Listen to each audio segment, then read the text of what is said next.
E a gente começa o nosso bate-papo com Mr. Holland Orzabal. Hi man, how are you doing? Good. Welcome to Brazil. This is your second time here? Second time, yeah. That's right. Okay. I'd like to know about this current tour, how the thing is going.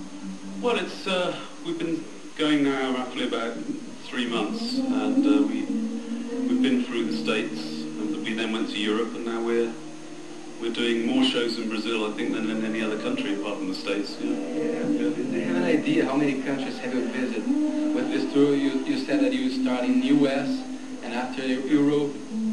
Yeah, we did, you know, most of the major countries in Europe, States and Canada.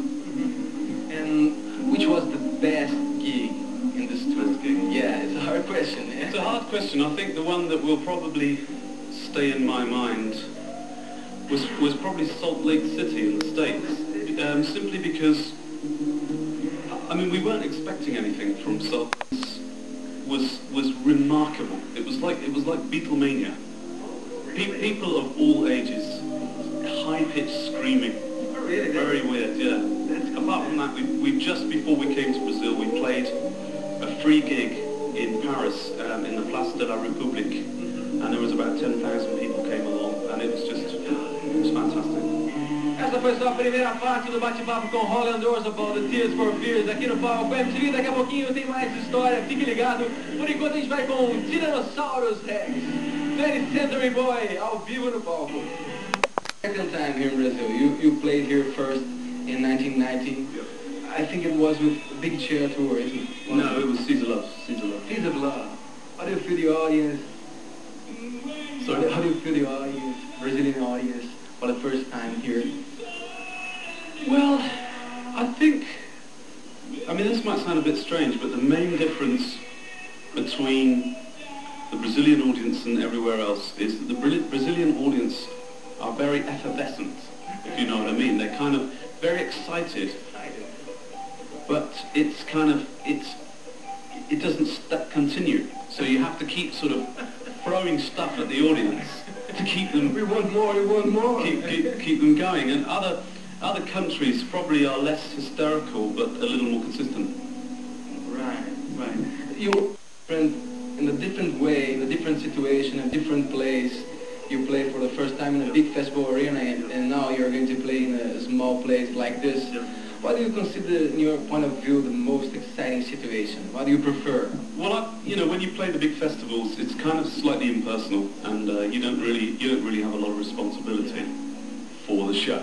It's almost like the audience are there, and you're here, and you can just do what you want. When it's your own show, and you know, people just come specifically to see you, you have more responsibility, and I think you have to work a little harder. But I think so far the audience reaction has been very, very good. Right. I read that the Elemental Tour, you did the first gig in a very low-budget club in Chicago. Yep. Do you usually start your tour in small places to warm up the band, to put things in? Because then you've got somewhere to go, you know.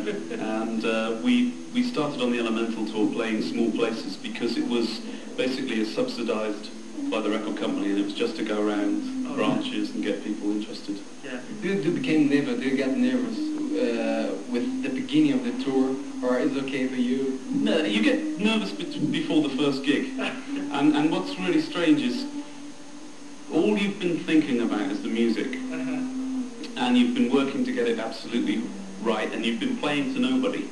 Then all of a sudden, the first show, we played on this tour in Miami, first show, and it's like people shouting, rah, blah, rah. And it's like, it's completely different. And it doesn't actually matter how well you play, you know. It's just, it's very strange.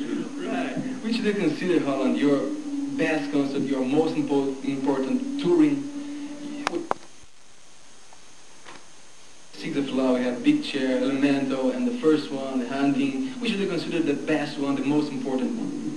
Well, obviously, I think the one that I'm doing at the moment is most important because, you know, the more material you collect, the more chance you have of doing a great live show.